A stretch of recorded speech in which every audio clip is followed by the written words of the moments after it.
So what happened here is I'll show you in my first video, the short one. After I sprayed the paint initially, before that I did the body work, and I did some touch-ups of the spot putties, and you can see it there, I did not properly sand that putty. I thought I did. It felt good, when I passed my finger on both sides, and then I spray painted it. Well, guess what? As soon as I sprayed it, blemishes start coming up, imperfections start coming up on both sides. So in order to fix that, I let it cure. I let it the paint to dry, and then I took my 12 grit sanding paper, which is a wet sanding paper with a lot of water, and I sanded this area, and I sanded enough that all those blemishes were filled and sanded smooth, because they were kind of sticking out on both sides, as you can see, like right there, and also on this side here, if you can see. So once that was done, then I tested, sprayed a little bit more paint on it just to see, and now I don't see any blemishes or any imperfections, and I'm gonna spray paint. So one of the brothers asked me to do DIY sort of a video, and this is exactly what I'm doing. So here is my airbrush, because you cannot spray paint without the airbrush, and if you try to spray paint with the hand, it's never going to come out. So I'm using my airbrush. It's at about 18 psi at the moment. I did a first coat, no, lightly, just to see if everything's good, which looks good on both sides. So I'm going to respray, and this time I'm going to spray the whole tail. So I'm turning on my spray booth, so this way all the fumes and everything goes out.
So there you go. It's done nicely. As you guys can see, I'm sure the reflection will show it to you.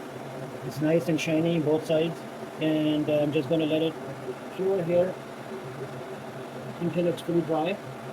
I'm going to leave the booth running for another 30-40 seconds, just so all the fumes go away, and then I'll shut it down.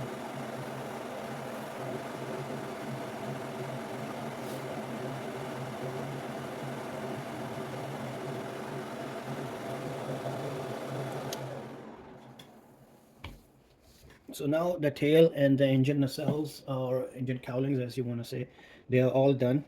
Final coat has been done on both, and next thing is only to apply the decals on it.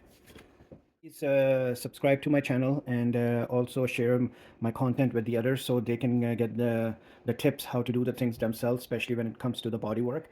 And this is what it is, how to fix the series. It's one of my videos from how to fix series. Thanks guys, have a nice day. Bye bye.